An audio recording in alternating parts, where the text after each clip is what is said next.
हम मनुष्य है, बुद्धि रखते हैं, हमको बुद्धि मिली हुई है भूत भविष्य वर्तमान को सोचने समझने के लिए, और उससे हम लोग काम लेते हैं। लेकिन संसारी प्रपंचों को, संसारी चीजों को ये नहीं समझ पाते हैं कि ये क्या है। हम ही बनाते हैं, हम ही बिगाड़ देते हैं और हम ही उसमें फंस जाते हैं। अपनी बनाई हुई चीज में आप खुद फंसते हो। ये नहीं सोचते हो कि हमको किसने बनाया। ये सोचने लगो तब तो आपकी समझ में आ जाए। तो ये सोचते हुए कि हमको किसने बनाया, किसने पैदा किया। अपनी बनाई हुई चीज पर किस तरह से उसमें लिपटते हो कि छोड़े नहीं छोड़ते हो। इसी को कहते हैं अज्ञानता। पशु है, पंछी है, यहाँ मथुरा के किनारे पेड़ों पर तोते रहते हैं। सुबह निकलते हैं 200-100 किलोमीटर, 50-50 किलोमीटर जाते हैं दाना चुगने के लिए। इतनी दूर चले जाते हैं और दाना, लेकिन जो अपने बच्चे छोड़ गए उनका बराबर ध्यान रखते हैं। वो वहां दाना चुगेंगे, सब कुछ होगा और अपने यहाँ रख करके और ले आएंगे बच्चों को। और जहां जहां घोंसला है, जहां जहां घर है, उसमें सीधे जाएंगे। इतनी दूर जाने पर और जब लौटते हैं तो अपने अपने घोंसले में जाते हैं, अपने बच्चों के पास। वो पंछी है, उनको कितनी याद रहती है। और आप बुद्धि रखने वाले मनुष्य तो सब भूल जाते हैं, सब के सब। तो आपको क्या कहा जाए, मनुष्य कहा जाए, कुछ और कहा जाए। मनुष्य तो बुद्धि रखता है और वो पंछी होकर के अपना डेरा भी जानते हैं सबको। तो कहते हैं भजन करो आठों जाओ। उसका हर तरह से जब आप सही मतलब समझ लोगे तो बुद्धि का सही उपयोग करोगे, और नहीं तो बड़ा मुश्किल। जब आपको भेद बताया, साधन भजन करते हो कि हमको भाई वहां जाना है, अपने घर में जाना है, रास्ते में ये मुकाम पड़ेंगे, ये टेके पड़ेंगे। मुकाम कहते हैं पड़ाव, विश्राम करने के पड़ाव। जब सुरतें उधर से उतार कर लाई गई हैं तो इन्हीं पड़ाव पर ठहराई गई। ऐसे नहीं कि पड़ाव से सीधे भगा दिया, बहुत दिनों तक रुकी और फिर वहां से तो स्थान दर स्थान जब लाई गई, फिर नीचे उतारी गई। अब जब रास्ता मिल जाए, भेद मिल जाए, तो आपको क्या करना चाहिए? याद। काम कर रहे हो, लिखा पढ़ी कर रहे हो, पर उसको याद करते हो। रोटी खा रहे हो तो उसको याद कर रहे हो। रोटी तो मुंह से खा रहे हो ना, हाथ से उठाया, मुंह से खाया, लेकिन याद उसकी जब सो तो उसी की याद में सो जाओ। इसको कहते हैं आठों जाम। हर वक्त चलते फिरते, खाते पीते।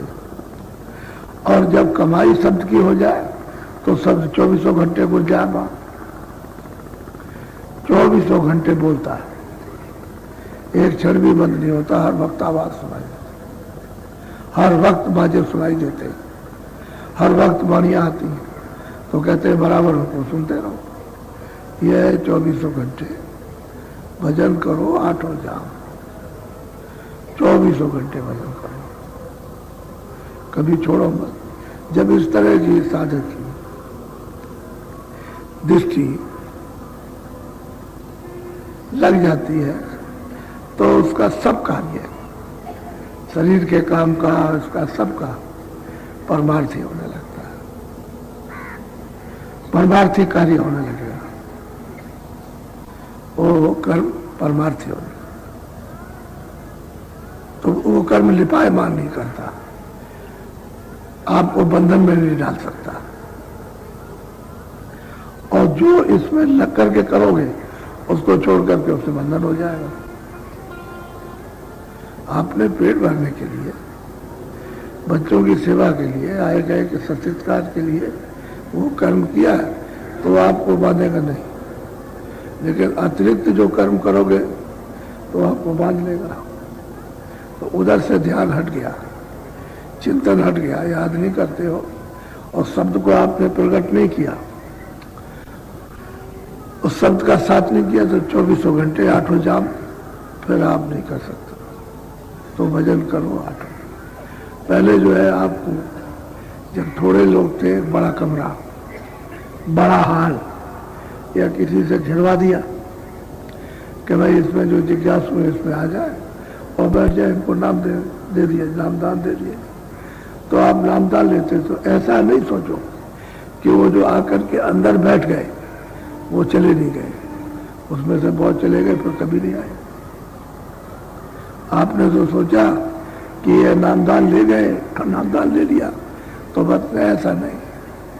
चाहे ऐसे भर्ती करो, चाहे खेल के भर्ती करो, तो कैसे भी आप भर्ती करो, लेकिन जो चलने वाले हैं उनको पकड़ लेते हैं, और जो नहीं चलने वाले हैं उनको उम्मीदवार कि अब की जब आएंगे तब पर मतलब यह है कि तुम्हारी परीक्षा होगी फिर ले लेंगे, सत्संग सुनो। तो लोग सत्संग सुनते रहते हैं, फिर ले लेते। सत्संग से मजबूती, स्थिरता, पक्का धारणा, इच्छा जागती, लगन लगती है, तो सत्संग सुनने की बड़ी जरूरत है। ऐसे नहीं कि नामदान दे दिया बस हो गया, नहीं, सत्संग जरूरी है। और फिर भजन, तो सत्संग से भजन होगा, वैसे नहीं। तो कहते हैं कि भजन जो गुरु ने रास्ता दिया उसका भजन, जो जो आपको नामदान में जो बताया, जो युक्ति बताई, उसका भजन करो, इसको कहते हैं गुरु का भजन। दिया हुआ नाम भजो, वो तो अंदर का भेद बताया, उन्होंने अपना भेद तो कुछ नहीं कहा।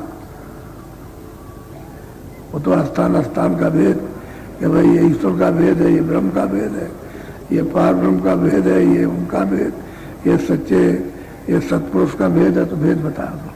और कहा मदद मैं करूंगा तुम्हारी, मैं यहां भी तुमको मिला हूं और जब तुम अंदर चलोगे तो उधर भी मिलूंगा। लेकिन यह है कि अंदर चलने के लिए हमारा तुम्हारा प्रेम हो जाना चाहिए। हम तुमसे प्रेम कर लें, तुम हमसे प्रेम कर लो, मैं तुम्हारा हो जाऊं, तुम हमारे हो जाओ, इसमें आसानी होगी। जब मित्र से प्राप्त प्रगाढ़ मित्रता हो जाती तो जिधर हो जाता उधर हो भी जाता। जिससे प्रेम किसी से भी हो उधर जाएगा तो वो भी उधर चला जाएगा। ऐसे ही महात्माओं से प्रेम कर, तो उनके साथ जाने में तकलीफ नहीं, उनको लेने में तकलीफ नहीं, उनको पकड़ने में तकलीफ नहीं। अब प्रेम नहीं है, ना आप उनके साथ जाओगे ना आपके साथ, ना आपको पकड़ेंगे और ना आप उनके साथ जाते। तो प्रेम, भजन करो 8 हो जाओ।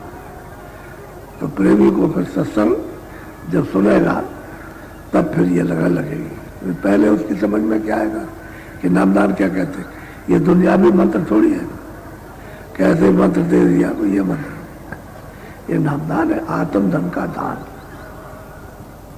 उन्होंने भेद बताया कि खजाना गड़ा हुआ है, अब ये बैठ के तुम थोड़ा सा मदद करो निमित्त मात्र, तो हम साथ देते हैं, खुद जाएगा, खोद लोगे और प्रकट हो जाएगा। फिर साधक साधना करता है, उसमें वो गुरु मदद करते हैं, सहायता देते हैं, तो फिर प्रकट हो जाएगा। अब घाट पर बैठ कर तो पूरी मदद करते हैं, अगर खींचेगा नहीं तो सूरज चढ़ेगी नहीं, वो खिंचाई करते हैं, वो शब्द में डाल करके खिंचवाते हैं, तब ये सूरज चढ़ती है, नहीं तो ऐसे कैसे। और आप दिन रात बैठे रहो और गुरु की कृपा न हो तो इतना भी नहीं आएगा, कुछ नहीं सुन सकते। वो घाट पर बैठा करके सुनाते हैं, क्योंकि तुम्हारे पास कर्म बहुत लगे हैं, बहुत कर्म बेशुमार, वो तुम उनको अपने आप धो नहीं सकते हो। तो गुरु की कार्रवाई